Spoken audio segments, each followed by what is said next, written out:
sudah bersedia meluangkan waktu untuk wawancara dalam rangka melaksanakan tugas demonstrasi kontekstual modul 3.1, yaitu wawancara dengan kepala sekolah mengenai pengambilan keputusan yang berdasarkan prinsip kebajikan universal dari seorang pemimpin. Nah, di sini mungkin wawancara kali ini akan membahas mengenai dilema etika dan rujukan moral. Barangkali Bapak sebagai kepala sekolah selama ini atau pernah mengalami atau mengambil satu keputusan yang mengandung dilema etika dan rujukan moral. Biasanya selama ini nih, bagaimana Bapak mengidentifikasi kasus-kasus yang merupakan dilema etika atau rujukan moral, Pak? Ya, terima kasih Bu Nia untuk pertanyaannya ya terkait dengan dilema moral ya. Di sini memang kita khususnya di SMK ya. Nah, terkait dengan dilema moral dan kebijakan dilema etika ya, dilema etika dan rujukan moral. Nah, itu memang memiliki sebuah perbedaan ya. Di mana dilema etika itu ya khususnya kami ya, khususnya saya sebagai kepala sekolah itu harus bisa menentukan ya sebuah kebijakan yang mana dari sebuah kasus itu dua-duanya benar seperti itu. Sedangkan kalau rujukan moral itu ya menentukan antara benar dan salah. Misalkan seperti apa? Nah, di sini kita di SMK ini pernah ada sebuah kasus ya, di mana kita ingin menerapkan sebuah kedisiplinan terhadap anak. Nah, terhadap kedisiplinan ini kita terkadang ada beberapa guru untuk kedisiplinan ini kita ada beberapa guru yang menginginkan untuk jam kehadiran ya, jam kehadiran kita inginnya pukul 7 pagi. Ada juga guru yang menginginkan pukul 7:30 pagi. Nah, ini merupakan sebuah kebijakan yang dua-duanya benar. Kenapa dikatakan benar? Karena di sini kita dapat melihat ya pertama jarak ya, karena untuk khusus di SMK Citra Teknika ini jarak dari jalan kabupaten ya ke lokasi sekolah itu kan cukup jauh juga, termasuk untuk guru-guru ya, guru-guru kita posisi berada di Lewi Sadeng dan ada guru juga yang rumahnya ya ada di Ciumbulang. Nah, ini kan jaraknya cukup jauh juga ya, sehingga di sini guru-guru tersebut merasa keberatan ya untuk mereka menyanggupi ya ketika mereka harus datang ke sekolah pukul 7 pagi seperti itu. Sehingga kami di sini ya, saya sebagai kepala sekolah harus menentukan kebijakan ini ya, sehingga ini dinamakan dengan dilema etika ya, seperti itu. Lalu berkaitan dengan rujukan moral. Nah, ini merupakan salah satu isu ya atau suatu permasalahan di mana kita harus mengambil sebuah kebijakan benar atau salah. Nah, terkait dengan benar salah ini mungkin lebih banyak ya kalau saya berinteraksi dengan guru itu ya, mereka itu ketika memberikan nilai kepada siswa ya, di mana ada seorang siswa ketika harus naik kelas, siswa tersebut ya jarang masuk. Nah, ini kan sempat terjadi di sekolah kami seperti itu. Sehingga kebijakan apa yang harus kita lakukan? Nah, contohnya seperti itu Bun ya, terkait dengan mengidentifikasinya. Jadi kita terutama saya sebagai pimpinan di sekolah itu harus paham dulu ya, terutama terkait dengan dilema etika dan rujukan moral seperti itu. Untuk selama ini bagaimana Pak menjalankan pengambilan keputusan di sekolah, terutama untuk kasus-kasus di mana ada dua kepentingan yang sama-sama benar atau sama-sama mengandung nilai kebajikan. Jika misalkan ada dua pendapat yang berbeda, misalnya dua-duanya benar sebenarnya gitu. Terus sama-sama mengandung nilai kebajikan, kan kadang-kadang tidak bisa untuk memenangkan dua-duanya. Betul. Biasanya seperti apa, Pak? Nah, kita terkait dengan mengambil ya sebuah kebijakan terkait dengan yang tadi disampaikan ya, sebuah kasus yang harus kita mengambil sebuah kebijakan. Nah, di sini ya saya tentunya tidak bisa berdiri sendiri dunia ya. Jadi saya di sini ada tim ya dari struktural, di mana kita di sini ada curah pendapat atau brainstorming, di mana kita di sini mengumpulkan tim manajemen ya terkait dengan kasus ya atau permasalahan yang memang harus kita tentukan seperti itu. Itu merupakan salah satu cara yang kita lakukan selama ini ya, sehingga kebijakan yang kita ambil itu betul-betul efektif seperti itu. Biasanya langkah atau prosedurnya seperti apa yang biasa dilakukan?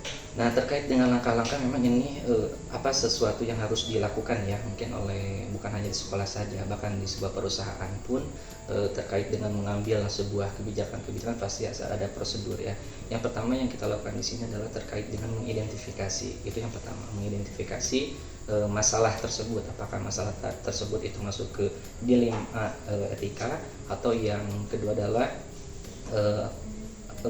kebujukan moral ya, seperti itu.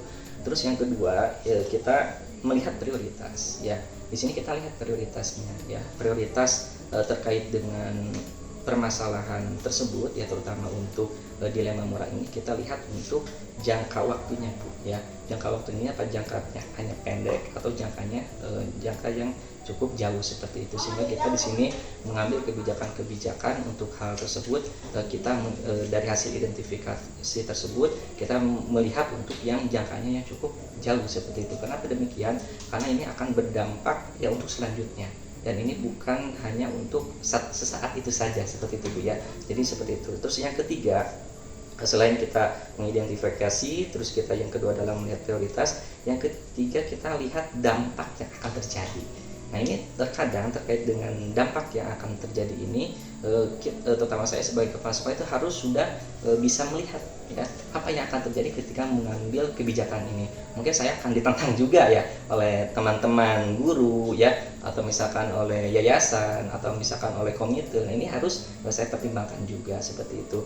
Dan yang keempat yaitu ini yang cukup fundamental juga, di mana saya itu harus mengumpulkan data-data juga Bu. Jadi tidak cukup sekarang hanya mendapatkan informasi ya dari permasalahan yang harus saya pilih, tapi saya pun harus ada data-data yang harus saya lakukan. Dan yang terakhir yaitu adalah merefleksikan. Kenapa di sini perlu ada merefleksikan dari permasalahan nanti yang kita ambil, walaupun itu semuanya adalah dilema etika, kita harus bisa merefleksikan. Karena apa? Karena ini kebijakan ini tadi akan dilakukan ya oleh seluruh warga sekolah seperti itu. Terima kasih atas pemaparannya yang sudah cukup jelas ya Pak. Nah, ini kalau menurut Bapak nih, hal apa saja yang selama ini dianggap efektif dalam pengambilan keputusan yang mengandung dilema etika pada kasus-kasus dilema etika? Ya, hal-hal yang lebih efektif ya yang saya lakukan di sini, pertama di dalam kasus itu mungkin di sini yang saya lakukan adalah melihat kebersamaan. Ya, itu yang pertama, saya melihat kebersamaan. Karena apa? Karena ketika suatu kebijakan yang kita ambil itu tanpa adanya kolaborasi dengan rekan-rekan, itu akan sulit berjalannya. Makanya walaupun ya ada sebuah kasus yang dua-duanya benar, lalu kita di sini ini saya akan mengutamakan untuk kebersamaan dan bukan sifatnya individual seperti itu. Terus yang kedua, harus ada keadilan Bu. Ya, di sini saya akan mempertimbangkan itu. Karena apa? Karena ini akan menyangkut hak hidup orang banyak seperti itu ya. Makanya kita harus melakukan itu. Dan yang ketiga itu ada tanggung jawab. Ya, jadi ketika sebuah kebijakan sudah kita lakukan, maka seluruh warga sekolah ya yang berada di sekolah itu mereka harus bertanggung jawab atas apa yang sudah kita sepakati. Nah, itu yang harus dilakukan. Dan tentunya selain daripada itu, yang poin keempat itu ada intuisi Bu. Ya, terkadang ya mohon maaf ya Bu ya, mungkin kepala sekolah karena dengan seringnya bertemu dengan kepala sekolah lain, kita saling berkolaborasi, mendapatkan informasi. Terkadang kita ada intuisi tersendiri untuk mengambil sebuah kebijakan yang mungkin oleh rekan-rekan itu yang menganggap ini belum perlu atau belum penting, tapi menurut kepala sekolah ini sangat penting. Nah, contoh seperti itu Bu. Jadi itu lebih efisien menurut saya pribadi seperti itu. Kalau selama ini yang menjadi tantangan biasanya apa Pak dalam pengambilan keputusan? Nah, kalau terkait dengan tantangan ya pasti ya sesuatu yang kita ambil itu pasti ada tantangan Bu ya. Tentunya tantangan yang pertama itu pasti perasaan Bu ya. Kenapa dikatakan perasaan ini? Karena perasaan ini kita tidak bisa mengikuti perasaan kita secara pribadi. Ya, terkadang kita menginginkan seperti ini, ya menurut kita ini baik, ya mungkin ini akan merusak perasaan kita, ya. Tapi karena ini merupakan hasil dari kesepakatan, ya yang diambil secara tadi brainstorming itu curah pendapat, ya tentunya kita harus mengambil suara terbanyak juga seperti itu. Sehingga ini mungkin akan ada mempengaruhi kepada perasaan seseorang, apalagi ketika mereka berpendapat, ya tentunya pendapat tersebut mungkin tidak kita dijadikan sesuatu poin utama ya di pengambil keputusan tersebut ya, sehingga itu akan berdampak kepada orang tersebut. Berarti kan perasaannya akan seperti apa gitu ya. Mungkin saja mereka merasa ini tidak perlu misalkan gitu ya, saya pengennya seperti ini. Mungkin perasaannya yang mereka akan bersedih atau misalkan mereka akan kesal juga. Itu mungkin hal yang manusiawi ya di dalam sebuah organisasi. Makanya ini itu yang poin pertama. Terus yang kedua, komitmen ya. Ini juga komitmen itu merupakan salah satu tantangan, Bu. Ya, kenapa saya katakan komitmen ini sebuah tantangan? Terkait dengan komitmen ini, ketika sesuatu kebijakan sudah kita ambil, ya ternyata terkadang itu di perjalanan itu ada komitmen yang tidak diikuti oleh warga sekolah. Ini merupakan salah satu tantangan juga bagi seorang pimpinan. Makanya di sini kenapa di poin sebelumnya itu saya sampaikan di sini ada intuisi. Nah, itulah perlunya, Bu. Ya, untuk apa? Untuk mengukur ya sikap dari guru-guru, perilaku dari guru-guru ya, yang mana kita dapat menilainya ya. Seorang pimpinan itu harus bisa sampai ke arah sana seperti itu. Dan yang terakhir itu biasanya ketika mengambil kebijakan, nah itu terkadang ya ketika seorang pimpinan tidak bisa menetralkan dari sebuah isu yang terjadi, mungkin akan terjadi konflik.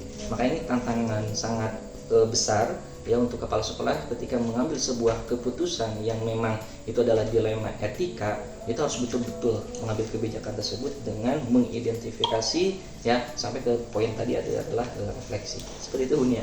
Itu yang terjadi di sekolah. Terima kasih ya, Pak. Ya. Kemudian ini apakah Bapak ada jadwal tertentu atau misalkan istilahnya ada sebuah tata kala atau jadwal tertentu dalam sebuah penyelesaian kasus dilema etika? Apakah Bapak langsung menyelesaikan di tempat atau memiliki sebuah jadwal untuk menyelesaikannya? Nah, bentuk atau prosedurnya seperti apa yang dijalankan? Nah, kalau terkait dengan jadwal yang saya lakukan ini, kita pertama mungkin isu ini atau permasalahan ini terkadang datang tiba-tiba gitu, Bu ya. Jadi kalau dijadwalkan secara khusus kayaknya nggak ada, Bu, seperti itu ya. Jadi memang kita berjalan aja seperti itu. Namun di sini ketika memang ada sebuah permasalahan atau isu yang perlu diambil sebuah kebijakan, tentunya saya memerlukan waktu ya. Waktu di sini mungkin ya paling lamanya 1 minggu. Kenapa? Karena tadi ya ada prosedur yang dilakukan. Selain kita mengidentifikasi, kita mempelajari dari isu-isu tersebut ya, terus kita juga mencari data-data juga, sehingga keputusan yang kita lakukan itu keputusan yang sangat tepat. Seperti itu. Adakah seseorang atau faktor-faktor yang selama ini mempermudah atau membantu Bapak dalam pengambilan keputusan dalam kasus-kasus dilema etika? Ya, terkait dengan faktor tentunya ada, Bu ya, karena saya diangkat menjadi kepala sekolah itu tidak berdiri sendiri ya, Bu ya. Jadi saya diangkat kepala sekolah itu diberikan ya izin ya tentunya oleh ketua yayasan, dan yang kedua adanya komite. Jadi setiap keputusan kebijakan yang saya lakukan ya khususnya di tingkat SMK ini, saya selalu meminta pendapat ya dari yayasan ya, dari komite, sehingga keputusan yang saya lakukan itu semuanya itu dapat diinformasikan ya pada seluruh warga sekolah setelah adanya pertimbangan ya dari komite dan ketua yayasan. Sehingga itu faktor ya yang membuat saya kenapa harus mengambil waktu ya ketika ada permasalahan itu tidak harus hari itu, Bu gitu ya, untuk mengambil keputusannya. Karena apa? Karena tadi ya saya itu harus menginformasikan terlebih dahulu ya untuk kebijakan-kebijakan yang diambil di sekolah, terutama dengan yayasan dan komite sekolah seperti itu. Nah, ini barangkali pertanyaan terakhir ya, Pak. Ya. Dari semua hal yang telah disampaikan, pembelajaran apa yang dapat dipetik dari pengalaman Bapak mengambil keputusan yang mengandung dilema etika? Nah, terkait dengan pembelajaran yang dilakukan oleh saya, mungkin di sini kalau boleh ada istilah ya, saya itu mengistilahkan perencanaan yang baik pasti akan menghasilkan hasil yang baik gitu, Bu ya. Jadi sesuatu yang kita rencanakan, sesuatu kebijakan yang akan kita ambil itu betul-betul harus kita pelajari secara optimal. Sehingga apa? Sehingga meminimalisir dari hal-hal yang tidak kita inginkan. Ya, misalkan ya terkait dengan hal tersebut, itu ya terkait dengan perencanaan. Ini saya ada sebuah cerita Bu ya. Nggak apa-apa cerita Bu ya? Oh nggak apa-apa ya. Nah ini tahun 2018 ya, waktu itu ketika saya harus menghadapi sebuah dilema ya tentang dilema etika ya, ketika saya mempersiapkan untuk sebuah akreditasi Bu ya. Ketika saya akan akreditasi waktu itu ya, saya pribadi ya ditugaskan ya mendapatkan surat ya dari Ban PT, yaitu untuk harus mengikuti sebuah workshop ya di Bandung ya. Sedangkan pada waktu itu juga ya orang tua saya sedang sakit gitu Bu. Nah ini kan sebuah dilema ya, dilema etika yang mungkin kedua-duanya benar dalam artian bagaimana ketika saya ya harus mengikuti kegiatan ini benar ya saya harus lakukan. Ketika saya harus menjaga orang tua saya pun ini pun sesuatu yang benar. Tapi di sini saya harus memilih mana yang harus saya pilih gitu ya. Karena dengan identifikasi dengan tadi prosedur yang saya lakukan, dan saya pun tidak bisa hanya mengikuti keinginan saya saja gitu ya, sehingga saya harus memilih ya sekolah tentunya di sini. Walaupun ya pada akhirnya ya kalau saya cerita di sini mungkin akan terlalu panjang ya Bu ya, sampai ya saya pun orang tua saya meninggal ya di hari dimana ketika kegiatan tersebut selesai, dan saya ya tidak bisa melihat almarhum ibu saya. Nah itu contoh yang konkret yang dilakukan oleh saya, di mana di sini perlunya seorang pemimpin itu adalah profesional ya, walaupun itu menyangkut pribadinya, mengorbankan dirinya. Sehingga di sini perlunya seorang pemimpin itu ya melihat ya mengidentifikasi kebijakan-kebijakan yang diambil itu harus secara matang, walaupun harus mengorbankan dirinya sendiri. Itu contoh yang menurut saya itu konkret seperti itu Bu. Lalu pembelajaran yang dapat saya lakukan yang kedua adalah kegagalan ya. Untuk kegagalan itu terjadi karena apa? Karena komitmen yang tidak dikerjakan ya. Jadi kita sudah membuat nih ya, mengambil kebijakan dengan kita melakukan curhat pendapat dari teman-teman ya, kita mengambil keputusan, itu bisa saja gagal walaupun kita sudah mengidentifikasinya dengan secara optimal, secara matang. Gagal itu kenapa? Karena komitmen itulah yang tidak dijalankan ya, oleh siapa ya? Oleh kita juga nih yang melakukan curhat pendapat tersebut. Sehingga ini hal yang sangat penting ya di dalam sebuah mengambil keputusan ini terkait dengan komitmen. Jangan sampai sekarang kita mengambil kebijakan tapi kita tidak komitmen dengan kebijakan tersebut, maka pasti ini akan gagal. Lalu bagaimana Pak kalau misalnya kita sudah secara bagus, secara optimal ya untuk mengidentifikasi permasalahan, tidak mengikuti komitmen juga, tapi kok masih gagal? Ya yang terakhir kita bertawakal kepada Allah gitu Bu ya. Jadi itu yang poin yang terpentingnya. Jadi sesuatu yang kita lakukan pasti ini semuanya adalah atas izin dan iradat Allah Subhanahu wa taala. Yang penting kita di sini di dalam mengambil sebuah kebijakan itu ya kita harus ya disesuaikan dengan peraturan-peraturan juga ya, baik itu yang dikeluarkan ya oleh Dinas Pendidikan, dan kita pun jangan keluar daripada rel ya agama kita juga Bu. Kenapa? Karena tetap di situ akan ada pertanggungjawabannya. Jadi seperti itu Bu ya. Untuk pembelajaran ya yang dapat mungkin saya sampaikan ya. Jadi saya curhat deh kepada Ibu. Iya. Terima kasih Bapak atas kesempatan dan waktu yang sudah diluangkan. Sama-sama Bu Nia. Terima kasih juga atas sharing pengalamannya yang luar biasa. Saya jadi banyak belajar juga. Ya, sama-sama. Barangkali wawancaranya dicukupkan ya Pak. Baik, terima kasih. Terima kasih. Sama-sama Bu Semoga Nia. dimudahkan dalam setiap tugas dan pekerjaannya di sekolah. Assalamualaikum warahmatullahi wabarakatuh. Waalaikumsalam warahmatullahi wabarakatuh.